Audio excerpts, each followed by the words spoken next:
deuxième sujet que l'on va aborder avec nos invités. C'est le leadership et la santé mentale, donc toujours réinventer le rapport au travail pour inspirer. Donc on compte sur vous pour inspirer nos chers participants. Et toujours, n'hésitez pas à partager vos questions dans le chat. J'essaye de les reprendre au fur et à mesure, mais n'hésitez pas à les poser. Puis à la fin, en fait, il y a cette interaction qui nous permet. Et voilà, Christophe, je vous dis, on l'applaudit. Coucou, Christophe. Bonjour à tous. Bah, il marche bien ton midi ordinateur. Ben, j'ai repris l'ancien en fait. Ah, Je suis bon, reparti sur l'ancien. Le nouveau ne marche pas. d'accord. Et donc, enfin, je viens juste de lancer la conférence. Et donc, cette seconde conférence qui aborde donc le sujet du leadership durable et inspirant, qui commence déjà par un équilibre personnel. Alors, comment réinventer son rapport au travail pour incarner un modèle positif et motiver ses équipes? Nos 3 invités, je vous promets, sont vraiment des personnalités inspirantes et qui fédèrent réellement et concrètement leurs équipes. Et donc, bah, ils vont nous expliquer un petit peu tout ça, surtout leurs secrets, pour qu'on essaye d'être, aussi, bons qu'eux. Et bah, pouvez-vous vous présenter? Evelyne? Ah ben, après tout ce que tu viens de dire, c'est quand même pas facile. J'ai peur de décevoir, du coup. Bonjour à tous et merci Corinne pour cette invitation, Pascal et Christophe de m'accompagner aussi sur cette conférence parce que c'est jamais simple de rester toujours dans le sujet et de parler de ça. Alors, moi, je suis Evelyne Maisonneuve. Effectivement, Poujoula, c'est mon nom de famille, de jeune fille, pardon. Donc, je suis un petit peu cachée chaque fois que je me connecte. Donc, je viens de créer une nouvelle société. En fait, j'ai plusieurs vies professionnelles et effectivement une vie de dirigeante, mais aussi de salariée.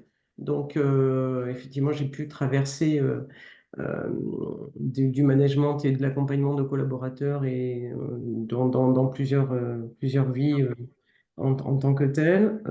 Aujourd'hui, Evilo, société qui accompagne en fait les entreprises plutôt dans du développement.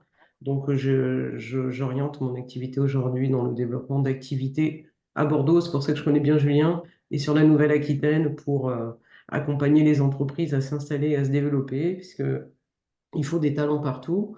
Et je pense qu'en Aquitaine, c'est bien aussi d'avoir pas mal de talents sur certaines thématiques. Voilà. Merci, Ève. Pascal? Oui. Donc bonjour à tous. Donc je suis Pascal Lenoir. Donc moi j'ai créé une société il y a 25 ans à peu près qui s'appelle Calpa Conseil, qui était on se connaît très bien avec Evelyne et évidemment avec Corinne depuis des années dans le monde de la gestion documentaire. Et on faisait donc du consulting. J'ai vendu cette entreprise au groupe Tessie il y a maintenant 3 ans. Et je dirige depuis maintenant 3 ans donc les activités en fait de conseil et d'intégration du groupe Tessie. Voilà. Et je manage une équipe qui fait un petit peu moins de 100 personnes. Voilà. Dans un groupe qui en fait à peu près 10 000.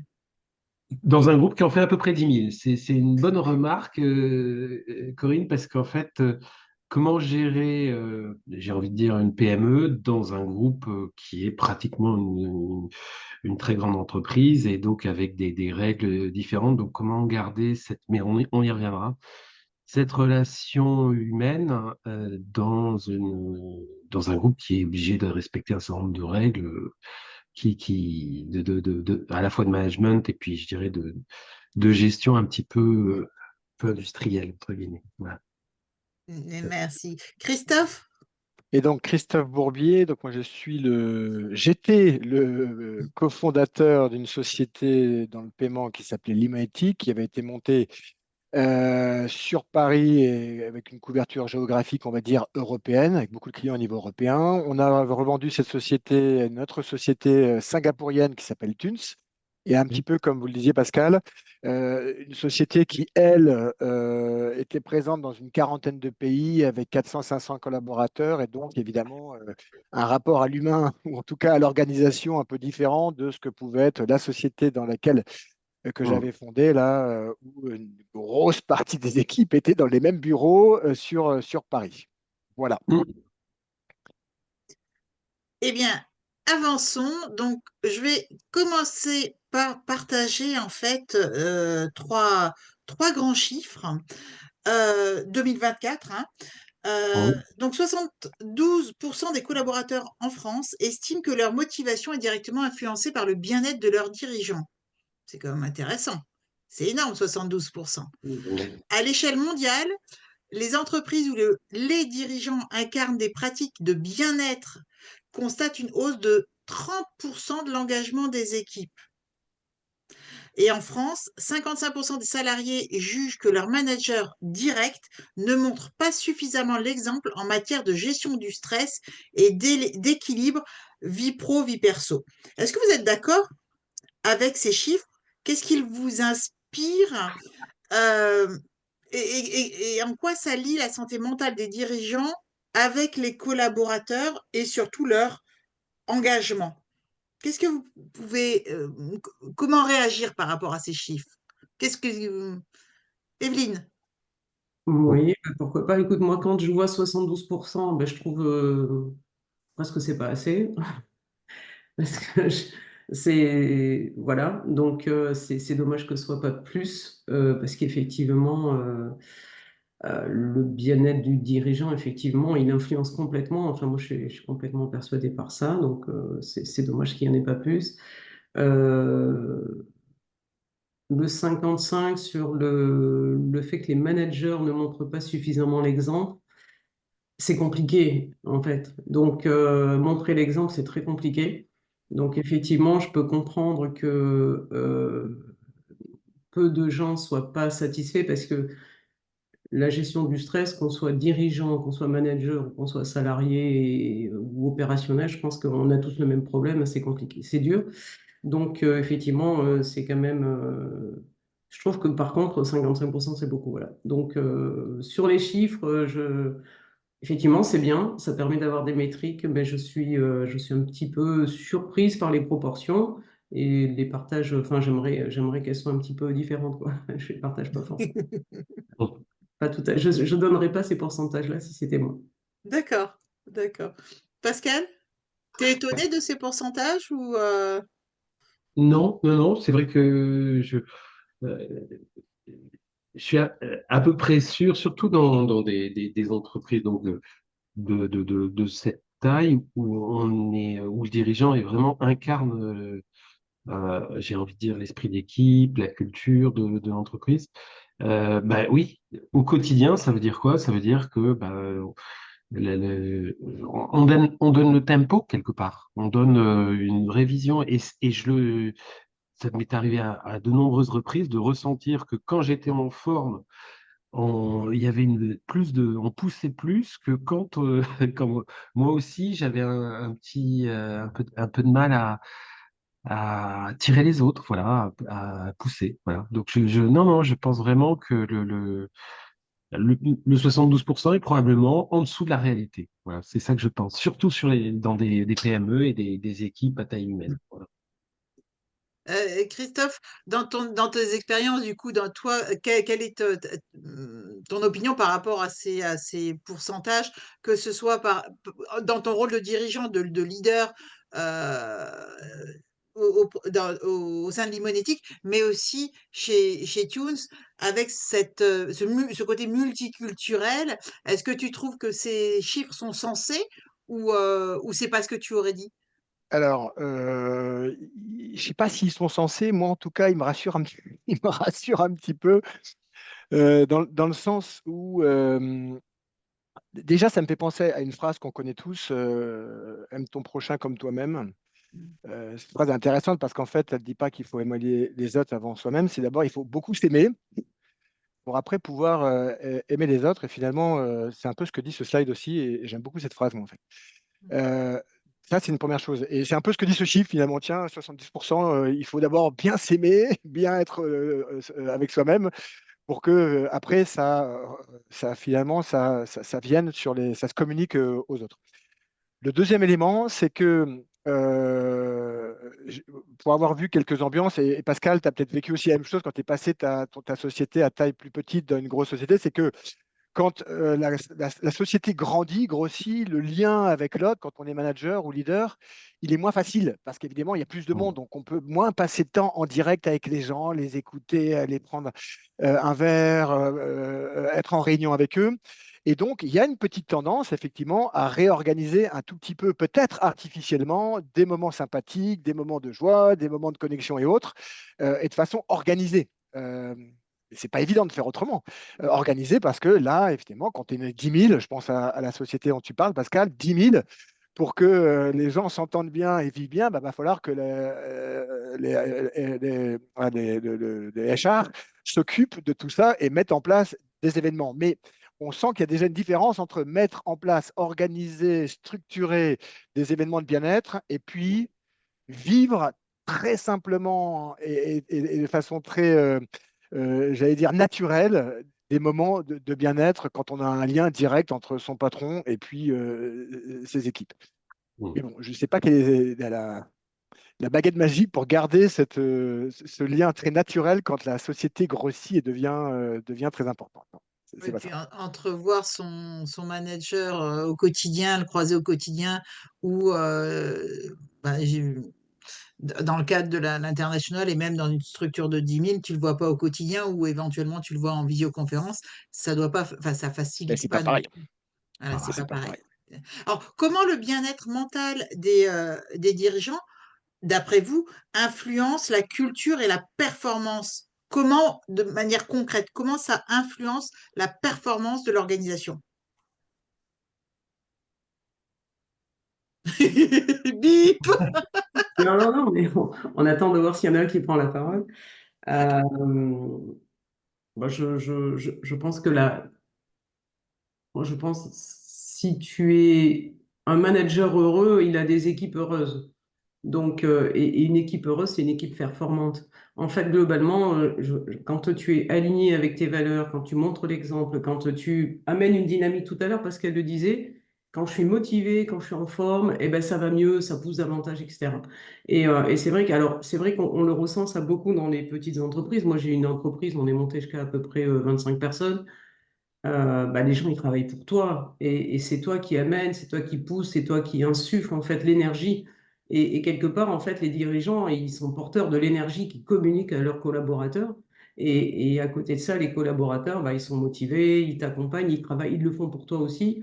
Et quelque part, si tu leur donnes de l'énergie, eux en communiquent aussi bah, sur leurs projets, sur les groupes, etc.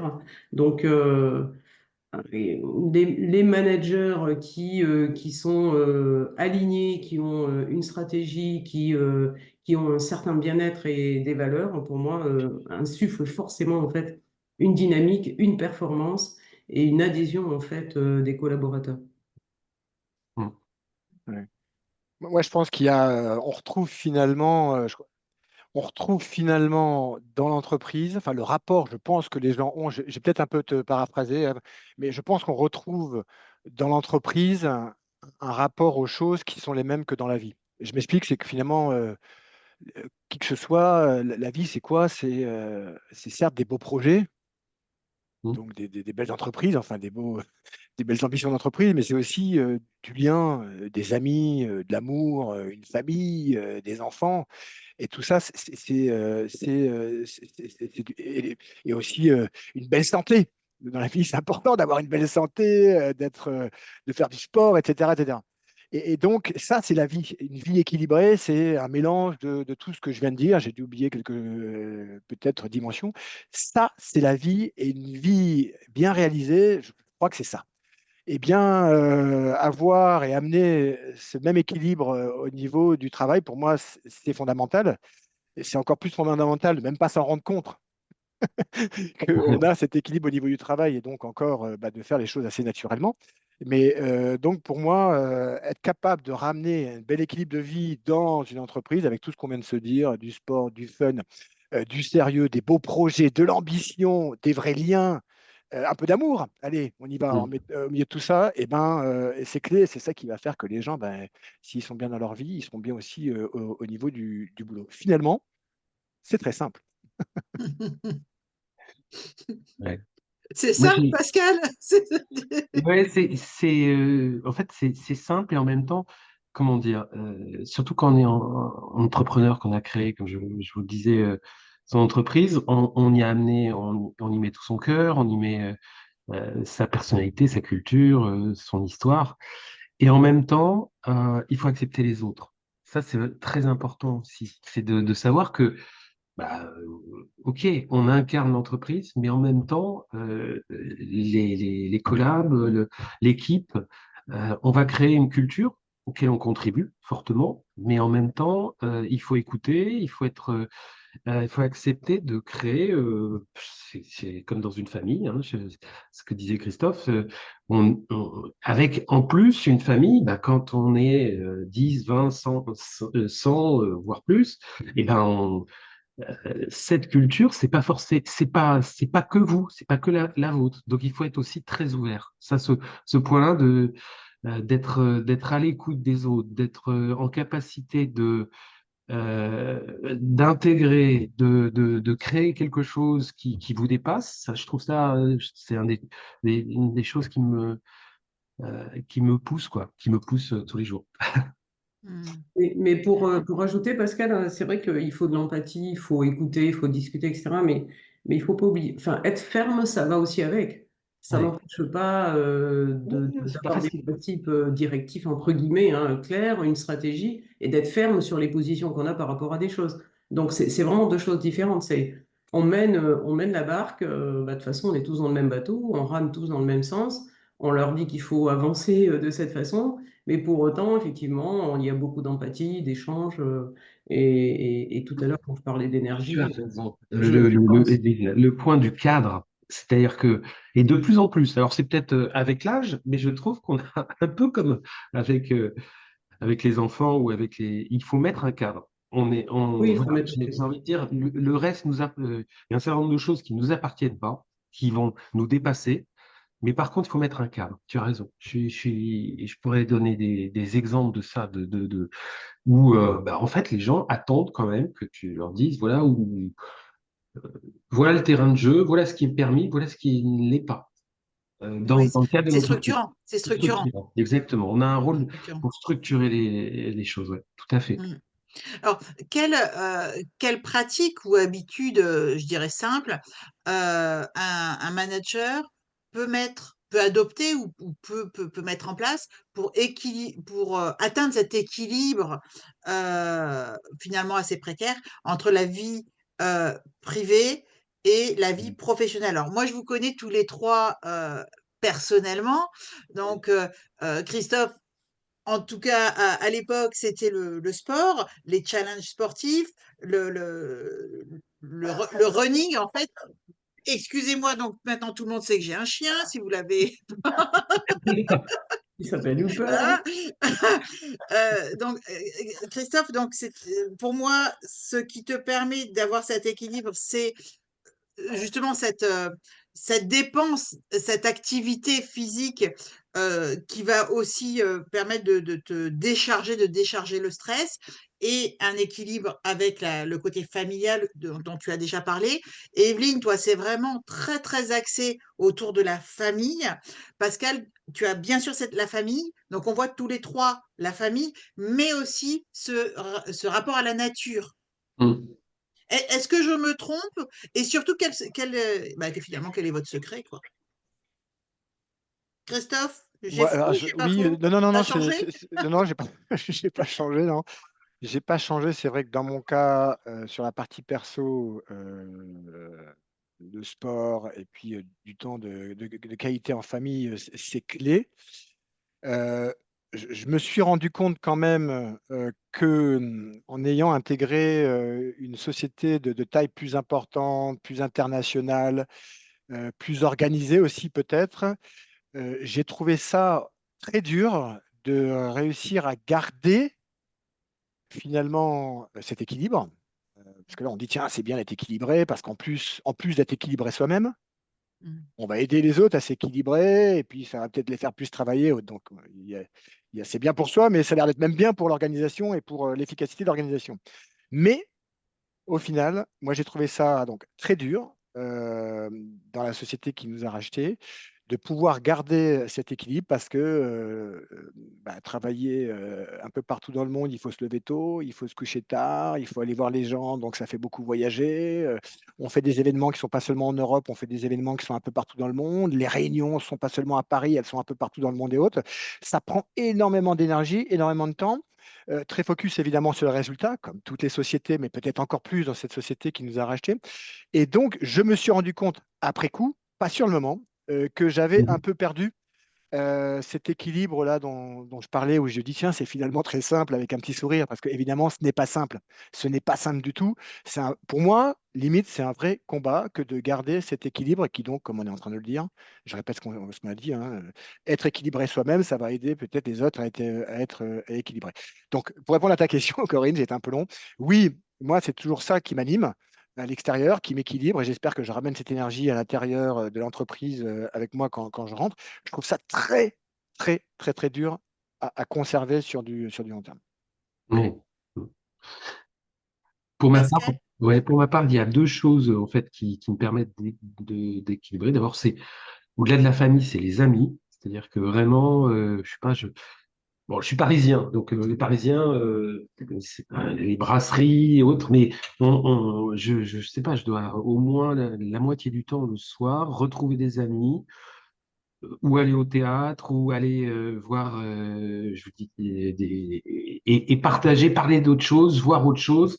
J'ai la chance d'avoir des amis qui sont vraiment dans des mondes très différents du mien, depuis des professeurs, des chercheurs, voilà, des gens qui ont suivi d'autres routes. Et donc, de partager ça, mon histoire, la leur, donc avec des aventures différentes, ça, c'est vraiment très riche. Ça, c'est le premier point, je dirais, au quotidien.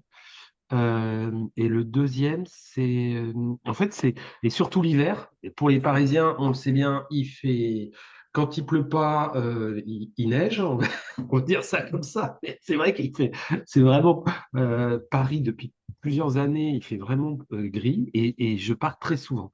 Et j'ai besoin de voir le soleil, en fait. Et quand je suis quelques jours dans un coin où il fait beau, où je prends le soleil, je ressens que je me ressource en fait. J'ai vraiment besoin de ça.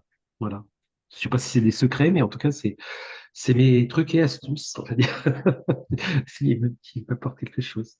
Et Evelyne? Quand même, pour reprendre l'équilibre vie pro, vie perso, c'est très complexe. Parce que, bien entendu, ça dépend des postes qu'on a, ça dépend de la situation qu'on a, etc. Donc, il y a une chose quand même qui est claire. Moi, c'est vrai que tu as raison, hein, ma famille, c'est mon rock. Et j'ai beaucoup de chance. J'ai pu prendre du temps pour mes enfants, même si j'étais dirigeant d'entreprise, etc. Donc, j'ai su quand même construire ma vie perso, mais pas au détriment de la vie professionnelle, parce que j'ai toujours fait des choses qui me passionnaient.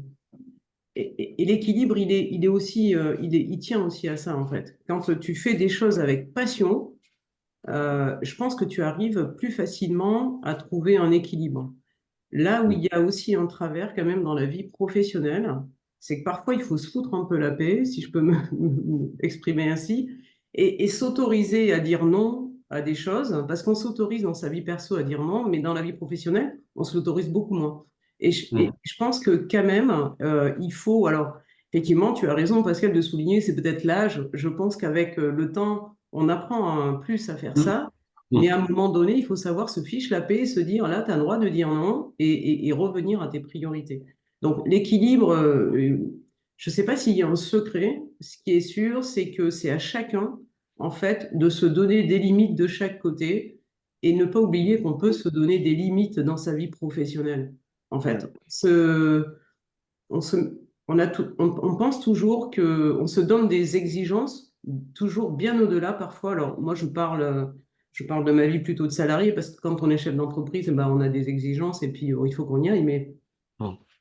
j'ai le sentiment qu'on se donne toujours des exigences bien au-delà des attentes des entreprises. Et c'est ce qui met souvent les gens un petit peu dans le rouge, si je peux m'exprimer ainsi.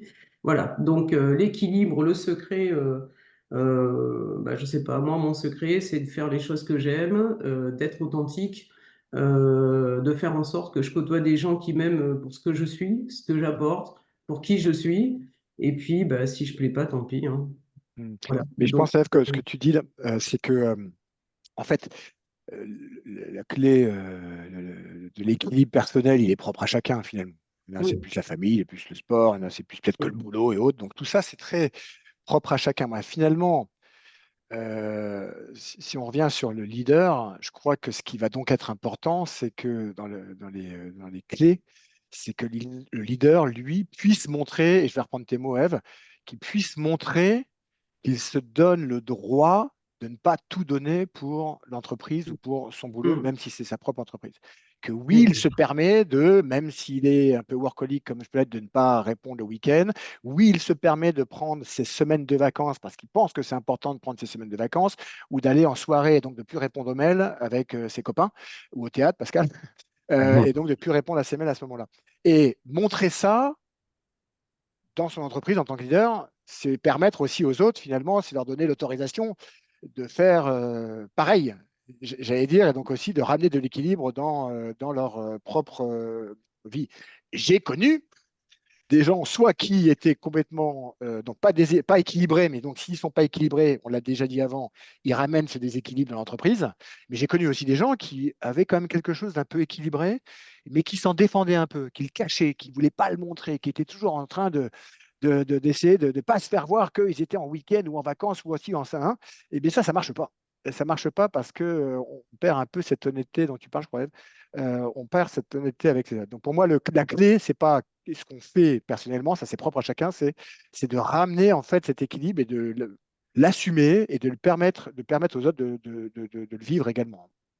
C'est pas une honte d'être heureux, hein. Ah bah, au contraire. Je vais le montrer. Et du coup, à quoi ressemble un dirigeant équilibré dans notre contexte professionnel exigeant? Alors, j'ai gommé ou j'ai enlevé le mot leader parce que le leadership, hein, c'est vraiment l'influence politique, psychologique, sociale. Mais c'est vrai que, Christophe, tu nous as parlé là j'allais dire d'exemplarité, donc de donner l'exemple aux autres. Mais du coup, un dirigeant ou un manager équilibré, pour vous, c'est quoi? Comment vous pourriez le définir?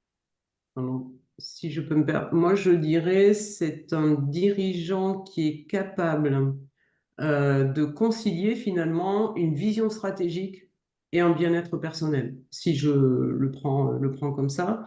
Donc, il veut atteindre des résultats, il est ambitieux, il met en place tout un tas de choses, mais il sacrifie surtout pas lui-même, ça c'est important, et ses équipes. Donc, c'est pour moi un dirigeant équilibré, si je donnais une définition, je dirais ça. Il crée une entreprise avec une culture plutôt positive et du coup, tout le monde est heureux et la performance est démultipliée. Voilà, si je devais faire un petit résumé, je dirais, en quelques mots, je dirais ça. Moi, pour ma part, ce serait à la fois de donner le cadre dont on parlait, quelque part l'impulsion, mais aussi d'accepter les autres avec leurs différences, leur culture, vision. Enfin, on pourra en reparler, mais on est d'une génération avec un certain nombre de valeurs au niveau du travail. C'était tellement important et on voit très bien. Aujourd'hui, j'ai mon équipe, je sais pas, la moyenne d'âge doit être un peu plus de la trentaine, 35 ans, et je vois bien enfin, j'intègre leur vision, leurs valeurs qui sont différentes forcément de ce que j'ai pu vivre pendant des années. Et voilà, donc autant, oui, pour mettre un cap, mais en même temps, accepter l'autre, quoi, avec ses différences. Donc là, j'ai parlé d'âge, ça pourrait être, il y a d'autres sujets, hein. Pareil, comme le disait Christophe, maintenant on travaille à l'international et donc il y a aussi ces points de culture différents qu'il faut intégrer, qui créent de la valeur en fait, de la richesse. Et quand je dis de la richesse, au final, ça se termine en sous, mais l'essentiel n'est pas là, quoi. La richesse humaine, la richesse culturelle qui se crée et où il faut garder cette ouverture. Voilà. Donc, quand tu parles d'équilibre, moi, je parlerais même d'ouverture, en fait, sur les autres. Ouais. Et pour moi, vous l'avez dit, cette notion d'équilibre, enfin, je reprends le mot équilibre entre ce qu'on est, bien dans sa vie, il faut bien la rappeler, l'ambition d'une entreprise, avant tout, hein, c'est de générer de la valeur, c'est de Mm. l'argent. Tu dis, Pascal, il ne faudrait pas là, qu'on donne l'impression avec ces discours un peu humanistes ou très portés sur les Oui, équipes et autres voilà. qu'on cherche juste à faire une équipe qui soit bien sympathique, où les gens soient heureux et où on s'amuse beaucoup. L'ambition première d'une entreprise, c'est d'être ambitieuse d'un point de vue économique. Et donc, l'équilibre entre cette partie dont on a beaucoup parlé, là, vie personnelle qui rentre peut-être un petit peu dans l'entreprise aussi, et dans le travail. Et d'ambition, de grande ambition économique, c'est ça qui fait que bah, c'est puissant. D'ailleurs, c'est vrai aussi dans la vie encore, hein. Je me dis finalement, dans la vie, alors c'est bien d'aller faire du sport, c'est bien d'avoir des amis, mais si on n'a pas de projet personnel, si on n'a pas un boulot qui nous plaît, si on n'a pas des sujets qui nous animent, on a beau être bien avec les gens, mais si on n'a pas des gros sujets qui sont là, qui nous tirent Mm. vers le haut, ben, il manque quelque chose. Et puis, il y a ceux qui n'ont que des sujets qui les tirent vers le haut et qui n'ont que des activités qui les tirent vers le haut, mais qui n'ont pas d'amis, et qui n'ont pas d'amoureux et qui n'ont pas de famille, et ben, ils sont aussi déséquilibrés. Bon, je Mhm. trouve qu'on retombe encore sur quelque chose qu'on vit aussi dans la vie en général. Mm. Et comment un dirigeant ou un manager, hein, quand je dis dirigeant, ça peut être un directeur de service, de business unit, ou voilà, c'est euh, quelqu'un, un manager. Comment un manager peut encourager ses équipes à adopter des pratiques vertueuses, justement pour avoir cet équilibre entre épanouissement, bien-être et performance. Hein, Christophe, comme Christophe l'a rappelé, hein, l'organisation, elle est forcément assujettie à une performance, que l'on soit dans le privé, dans le public. Dans le public, on a des obligations de productivité. On n'est pas là pour, j'allais dire rien glander, mais on doit produire des choses. Euh, Dans le privé, on doit générer une rentabilité. C'est un fait. Alors, que peut mettre en place le manager pour amener à cet équilibre? Certes, l'exemplarité, mais quoi d'autre? Tout à l'heure, on avait Julien qui parlait, par exemple, quand ils font des entretiens, Julien donc du Fossé de Carmen Conseil, eux, quand ils font les entretiens annuels, ils font également des entretiens inversés, c'est-à-dire ce sont les collaborateurs qui vont faire passer l'entretien annuel au manager et donc ils vont faire un retour le plus constructif possible, évidemment, pour faire progresser le manager dans son rôle de manager. Qu'est-ce que vous suggéreriez de mettre en place pour amener cet équilibre qui amène à la performance et à la productivité? Il y a plusieurs aspects dans ce que tu dis et je pense que c'est difficile de répondre à une question comme celle-là en assurant que ce sont les bonnes pratiques quand même, parce qu'effectivement, ça dépend de tes équipes, ça dépend de leur potentiel, ça dépend de leur niveau d'expertise, ça dépend de plein de choses, de leur capacité à être eux-mêmes managers. Ils sont peut-être managers et c'est pas leur truc. Enfin, tu vois, c'est assez compliqué. Ce qui est sûr et l'échange, c'est la base. L'écoute, l'accompagnement, parce que en fait, les collaborateurs, souvent, tout à l'heure, on faisait le lien avec la famille, mais c'est un peu comme les enfants, ils observent et ils imitent, quoi. Donc, si déjà toi, tu appliques des bonnes pratiques dans ton management au quotidien, bah forcément, eux, ils vont faire un petit peu pareil et ils vont s'appuyer là-dessus pour essayer de grandir. Mais en fait, la difficulté aussi des managers, c'est de bien détecter chez chacun quel est le potentiel et en quoi il faut les accompagner pour pouvoir arriver vers un équilibre. Ce qui Mm. est sûr, c'est que dans le monde du travail, on ne connaît pas la vie des gens et on peut pas juger des difficultés qu'ils traversent. Donc, même si on essaie de les accompagner dans le monde professionnel, il y a toujours le monde personnel qui vient influer sur ça. Et à un moment donné, bah, tu n'as pas forcément toutes les armes ou tous les outils pour pouvoir correctement accompagner. Faut être assez humble avec ça. On peut, bien sûr qu'on accompagne les équipes, on donne des bonnes pratiques, on échange beaucoup avec eux. Le système de l'entretien inversé, moi j'aime beaucoup. Effectivement, ça permet tes collaborateurs de te donner, mais ils vont te donner un retour en fonction aussi de leur vision, de leur état d'esprit, de leur culture, et puis des choses qu'ils tolèrent ou pas, ou de la vision qu'ils ont de ce que doit être un manager ou pas. Mm. Euh, Absolument. Enfin, je veux dire, ça, c'est hyper important. Tu as des gens, quand tu leur dis que tu es un chef d'entreprise, bah, certains vont te dire, waouh, ils vont encenser en fait le retour, et puis d'autres vont te dire, ouais, de toute façon, les chefs, voilà. Donc, tu vois un peu ce que je veux dire. C'est vrai que les bonnes pratiques, c'est compliqué. Pour autant, moi, je sais que dans ma vie de chef d'entreprise, surtout, parce qu'après, c'est vrai qu'on l'a vu tout à l'heure, dans les groupes, c'est un peu différent. Mm. Et puis de toute façon, on travaille quand même avec des équipes réduites à la fin, hein. On ne peut pas Oui. travailler avec des centaines de gens, c'est très compliqué, mais effectivement, tu accompagnes tes managers qui accompagnent d'autres managers et d'autres équipes en suivant. Mais je pense que oui, l'exemplarité, l'échange, l'attention, l'empathie et surtout l'anticipation, en fait. Il faut essayer d'anticiper les points sur lesquels les gens, ben, à un moment donné, vont avoir leurs limites ou leurs problèmes, quoi. Moi, je répondrai un petit peu comme ça, même si je ne suis pas certaine d'avoir répondu clairement à ta question, Corinne. Mais je trouve que le sujet est tellement complexe Vaste. en fonction des individus, ça touche l'humain. Donc forcément, la recette, la potion magique, il y en a pas. Elle est différente pour chacun. Mm. Mm. Bien connaître tes collaborateurs. Pascal? Oui, moi j'avais ce que j'ai essayé de faire, hein, vous l'avez compris, j'étais tout patron de PME, une vingtaine de personnes, et là maintenant c'est un peu une autre échelle, et avec ces différences, forcément des différences, une culture, des personnes qui viennent de mondes différents, et donc il faut arriver à intégrer tout ça pour créer quelque chose qui ait du sens, hein. C'était vraiment Mm. le message par rapport à l'âge, aux régions, enfin aux différents pays dans lesquels on peut opérer.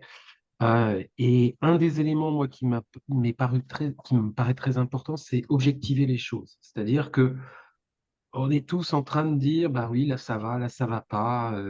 Donc, objectiver les choses, ça veut dire quoi? Bah, typiquement sur la santé mentale, Corinne, tu le sais bien, hein, on a mis en place, on utilise des entreprises, des tiers, on va dire, qui nous aident qui aident les collaborateurs quand ils vont pas bien, mais qui aident aussi à dire, bah oui, bah, globalement, voilà comment ça va ou pas. Alors, je vais pas faire de pub, hein, mais il y a ta société, Corinne, qui intervient chez nous. Il y a un autre système qui s'appelle TIL, et en fait, enfin, donc c'est une application en ligne qui aide les collabs, mais qui permet aussi d'objectiver le fait que ça va pas. Parce qu'autrement, j'entendais tout et n'importe quoi et des choses que je comprenais pas, en fait. Et là, c'est plus clair. Voilà. Donc ça, c'était un point qui m'a paru qui me semble important. Le deuxième, c'est aussi les canaux d'information et les échanges que je peux avoir avec les collaborateurs, soit via les managers, puisqu'effectivement, hein, passer d'une entreprise où vous êtes en direct avec chacun à une entreprise où il y a euh, plusieurs échelons, je vais dire, entre les managers, les opérationnels, bah, ça change aussi la relation. Et donc, il faut, en tout cas, on parle de l'omnicanal. Evelyne, elle est bien placée pour le savoir. On travaille un peu dans le même métier. Donc, c'est voilà, d'avoir d'autres axes. Et un que j'ai trouvé très bien, c'est le CSE. En fait, ben oui, ils sont là aussi pour remonter de l'information de manière différente. Et ça m'a vraiment, au-delà des managers, je travaille vraiment main dans la main avec les représentants du personnel, comprendre comment ça se passe, quels sont les ressentis au niveau terrain. Et donc ça, c'est vraiment aussi intéressant, je trouve, hein, d'avoir de multiplier les canaux d'information pour savoir comment ça se passe, quoi. Comment les personnes d'horizons très différents peuvent vivre les choses et perçoivent le sens qu'on veut donner, où on va et pourquoi on y va. Et le dernier point que je citerai toujours dans cette logique d'objectiver, c'est qu'en fait, et c'est particulièrement vrai en France, quand je le compare à d'autres pays, c'est comprendre comment on gagne des sous dans une boîte, quoi. Ça paraît bête, mais voilà, quels sont les critères, les indicateurs il a fallu d'abord créer pour qu'ils existent, et puis suivre et expliquer en quoi ils sont essentiels et que voilà, ça va marcher parce que on sera bon sur tel et tel point, hein. Donc ça aussi, j'ai vraiment mis un point important, un focus sur les aspects donc indicateurs de l'activité. Réussite personnelle des uns et des autres et réussite professionnelle de l'entreprise. Voilà. Oui, puis dans Merci, l'accompagnement, Pascal. il y a tout ce qui est lié au feedback aussi, effectivement, qu'on peut faire sur le travail des gens. C'est très, très important de faire du feedback. Que ça aille ou que ça aille pas, d'ailleurs. Mm. Oui, ah bah, là, tu peux dire aux gens que c'est pas bien ou que tu n'es pas content uniquement si tu sais leur dire que c'est bien, ça c'est sûr. Enfin, Mhm. c'est entendable si tu sais dire que c'est bien aussi, bien sûr. Mm. Christophe, Ouais, non, et alors, moi, j'étais content avec ce 72% là que tu as annoncé au premier oui, slide, au début. parce que ce 72%, il semble dire que, bon, bah voilà, si les fondateurs, si l'équipe de direction, elle est bien, elle est équilibrée, ça va retomber sur le reste de la boîte. Et donc, peut-être qu'on pourrait éviter de mettre des process RH en place pour pouvoir continuer à bien gérer les équipes. Je ne suis pas Mm. très process. Mais force est de constater que quand les sociétés grossissent, bah, comme on le disait tout à l'heure, c'est quand même les process RH là, peuvent être un petit peu utiles. Et donc, moi, je ne suis naturellement pas attiré par ces process, ces entretiens, les 3-6, les process renversés, les entretiens renversés en haut en bas. Je ne suis pas très attiré par ça parce que sans trop le vouloir, je mise beaucoup sur ce 72% du début. Mais Mm. finalement, nous, on a quand même pas mal grandi et c'est vrai qu'on a eu la chance d'avoir une super RH qui nous a rejoint, c'est l'Humanétique, qui est dans l'Assemblée. Et c'est vrai que j'ai vu que quand même, on a beau faire, les 72% ne sont pas suffisants. Quand ça grossit, il faut quand même Mm. organiser, cadrer.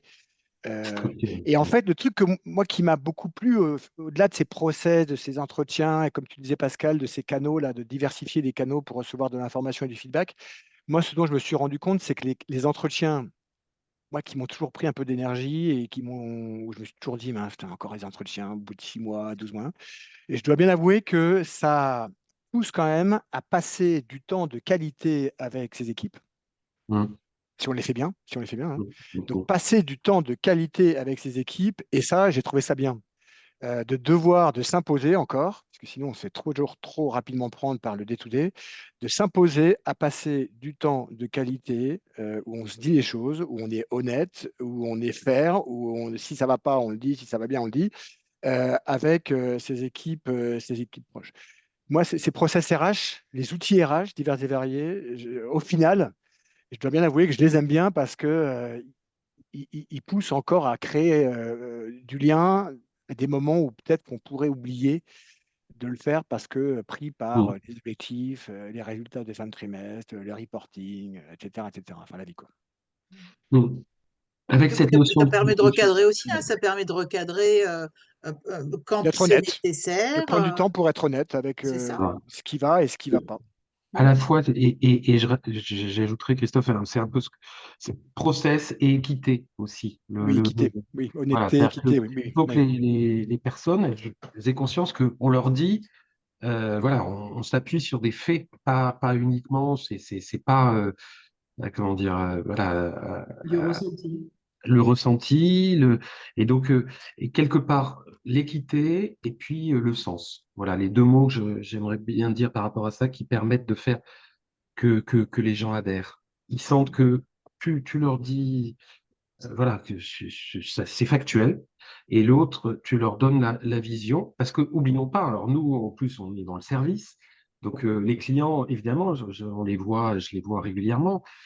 Et j'essaye de passer les messages, de comprendre leurs besoins. Mais ceux qui sont sur le terrain tous les jours, c'est mes collègues, mes collaborateurs. Donc, il faut vraiment que eux, ils aient ce sens-là. Pour que ça puisse passer au quotidien auprès des clients aussi. Mhm. Vous pensez qu'il est nécessaire d'avoir comme une formation pour accéder à ce leadership finalement extrêmement positif et, euh, et fédérateur et dynamique pour les équipes? Est-ce que ça demande une formation? Est-ce que c'est instinctif? Est-ce que on l'est ou on l'est pas? Qu'est-ce que vous pensez de ça? Moi, sur les outils RH, en tout cas, ces fameux outils RH, vous l'avez compris, je me répète, je suis pas très process, je suis pas très dans les process, dans l'organisation, dans un truc. Mm. Euh, euh, ces outils RH, moi, c'est vrai que si on me présente pas l'intérêt de ces outils pour mieux connaître et être un peu mieux connecté avec mes équipes et mieux comprendre ce qui va ou ce qui ne va pas, je peux avoir une petite tendance à alors à les subir comme des procédures. Mm. Ah, merde, putain, il y a l'entretien des 6 mois, il y a l'entretien des 12 mois. Oh, il va encore mettre des nains. Mais si je les vis comme ça, au final, c'est pas très intéressant. Si on m'explique ce qui a été fait, hein, avec moi, l'intérêt humain de la chose, bah, tout de suite, moi, ça prend une autre dimension. Et voilà. Corinne, tu disais formation, moi, c'est plutôt à ce niveau-là que l'éclairage qui m'a été donné au fil de l'eau a été important parce que sinon, j'avais une petite tendance à voir les choses de façon procédurière et donc de pas trop accrocher. Le côté rébarbatif, en fait, de la Côté rébarbatif récurrence et ouais. finalement Et du pourquoi? Ah, ben si on fait un entretien inversé, ah oui, on fait déjà un entretien avant, ah, il faut en faire un inversé, puis après on va faire un entretien. Et au final, tout ça, ça a du bon. Bon, si c'est fait avec équité, comme tu dis, Pascal, mais si c'est bien expliqué, là, je pense que la formation a du sens. Mm.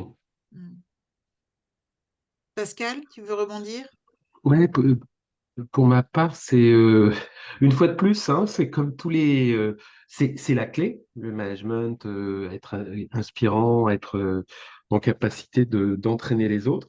Et en même temps, oui, on n'est pas formé en tout cas.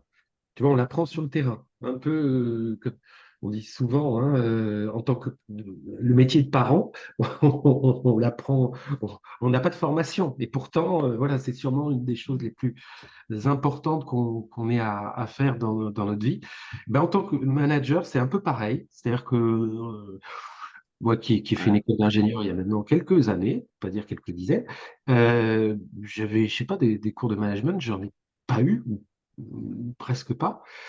Et fondamentalement, c'est l'essentiel. Voilà. Donc, oui, ça devrait s'apprendre. C'est pas le cas, quelque part. Dans très peu de formations, c'est fait. On apprend sur le terrain. Moi, ce que je dirais, typiquement, et d'autant plus que l'entreprise grandit ou que l'organisation grandit, c'est la capacité à se connaître soi et connaître aussi ses limites. Moi, voilà, j'ai essayé de m'entourer aussi de personnes où je me dis, ça complète. Voilà, il y a des choses où je sais que ça, j'y arrive pas très bien. Et donc, de connaître ses limites et de pouvoir s'appuyer sur d'autres avec qui on partage des valeurs, mais qui ont par contre des qualités qui complètent les vôtres, ça me paraît important aussi comme idée. Voilà. D'ailleurs, Pascal, je pense que dans tes cours de management d'école d'ingénieur, on n'a pas dû sortir les 72% là. Non, On n'a pas dû t'expliquer ça. On n'a Bah, pas dû te le c'était en dire. 2024, Gris, Oui, c'était les c'est chiffres ça. 2024. J'ai dû avoir à peu près les mêmes cours que toi et je ne me rappelle pas qu'on m'ait dit qu'un bon manager, c'était un manager qui ramenait de l'équilibre enfin, qui était lui-même équilibré et qui donc donnait aux autres l'envie d'être équilibré. Je ne me rappelle pas. c'est clair, clair. Eve, tu veux rebondir sur Oui, le... Oui. moi par rapport à ta question initiale, c'est vrai que les techniques du management, ça s'apprend. Il y a des formations, aujourd'hui il y a des sociétés qui accompagnent fortement les collaborateurs là-dessus, mais il y a une dimension, je crois que c'est l'année dernière, enfin en fin d'année, on a fait des conférences sur l'intelligence émotionnelle. Oui. Je crois que quand même chez les managers, et puisqu'on parle de managers équilibrés, donc qui à un moment donné a des valeurs, mais je pense qu'il y a quand même des, des, des valeurs et des, comment dire, un Bien, naturel, naturel. Franck disait tout à l'heure dans le chat, cela nécessite des principes et des valeurs. Oui, Donc, c'est des ce que tu dis principes, en des fait. valeurs, des règles d'éducation aussi.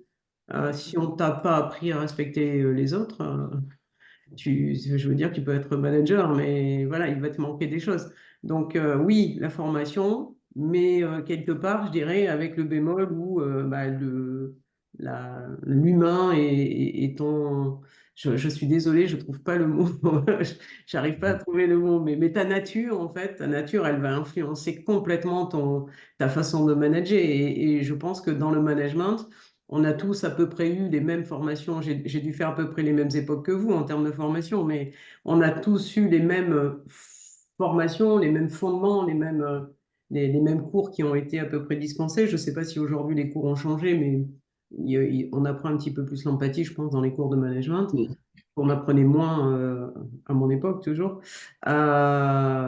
Mais quand même, la nature de chacun influence complètement le management que tu vas pousser derrière. Et tout à l'heure, on parlait d'inspiration.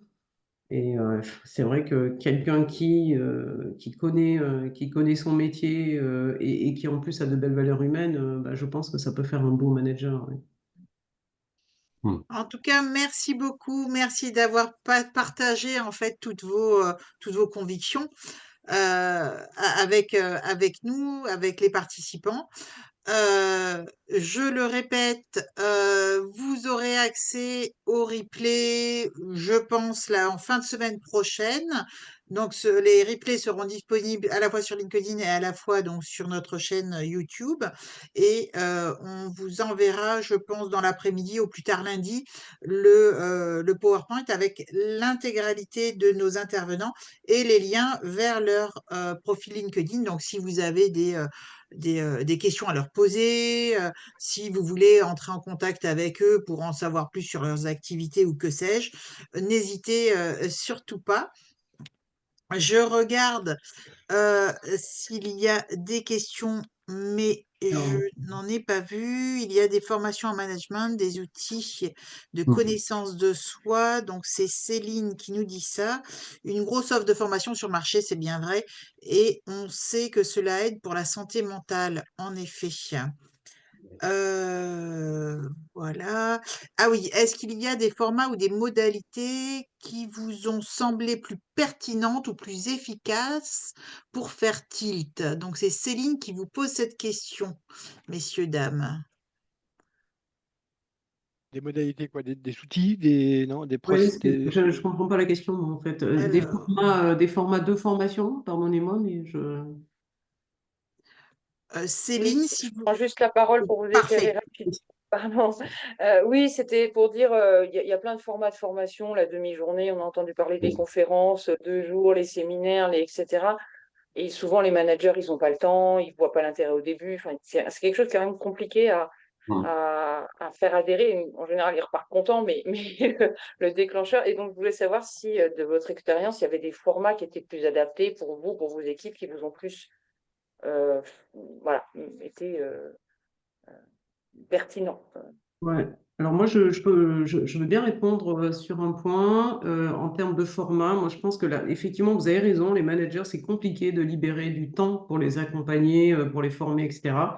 Pour autant, alors c'est marrant parce que j'en reviens à Julien, on échange beaucoup parce que je pense que la bonne façon d'accompagner des managers, c'est de le faire dans la durée, sur des formats courts et des temps courts, mais qui prennent, qui vont prendre sur un certain temps. Donc oui, il y a des formats d'accompagnement des managers dans la durée pour faire du coaching au départ. Je pense que le coaching, c'est une bonne formule. Il faut pas leur demander d'y consacrer des journées entières et puis de sortir de la salle et de revenir dans leur quotidien. Mais le coaching sur la durée et l'accompagnement, pour moi, c'est une bonne formule pour bien accompagner les managers et les faire grandir. Donc, Mm. si vous voulez, on peut en discuter hors séance, vous pouvez me contacter, mais je connais des formats très bien là-dessus et qui sont très efficaces. Alors, moi, ce qui me paraissait important, quel que soit le format, en tout cas, que ça soit des demi-journées, du coaching, c'est vrai que le coaching, c'est assez puissant, Mm. que ça soit des journées complètes. Moi, j'aime bien les journées complètes parce que ça force quand même tout le monde à se retrouver ensemble et puis à pas faire la formation ou l'échange un peu rapidement, là, entre deux réunions où on est toujours plus mentalement pris par ce qu'on s'est dit en réunion plutôt que par ce qu'on se dit en formation. Moi, ce qui est encore fondamental, quel que soit ce qui se met en place, c'est que ça ne soit pas juste réservé au N-1 et au N-2. Bon, je reviens sur le 72% finalement, ou sur ce qu'on a dit sur le premier slide. C'est que si ces formations, ce coaching, ce que vous voudrez, ce n'est pas fait par la boîte dans son intégralité, je pense que ça va susciter moins d'adhésion. Et donc, j'ai vu faire dans différentes boîtes des formations très intéressantes, mais qui, oh, bizarrement, étaient réservées au niveau inférieur et le COMEX n'était pas invité. Mm. Bah non, je pense que c'est important que si on veut donner l'exemple, et aussi parce que c'est pas parce qu'on est au COMEX qu'on est un bon manager obligatoirement, ou c'est pas parce qu'on est au COMEX qu'on n'a plus besoin d'apprendre, qu'on est au COMEX qu'on n'a plus besoin de s'intéresser aux autres et qu'on ne s'intéresse qu'aux chiffres. Je pense que c'est fondamental dans tout ce qu'on est en train de se dire que si ça se fait avec tout le monde et pas juste avec une petite catégorie de la population. Et c'est super intéressant ce que tu dis, parce que ce que tu dis sur les N-1, N-2, on le voit aussi uniquement sur les populations COMEX. Et c'est très frustrant, en fait, pour les autres populations. Et c'est très dommage. Il ne faut pas créer de la frustration. Mm.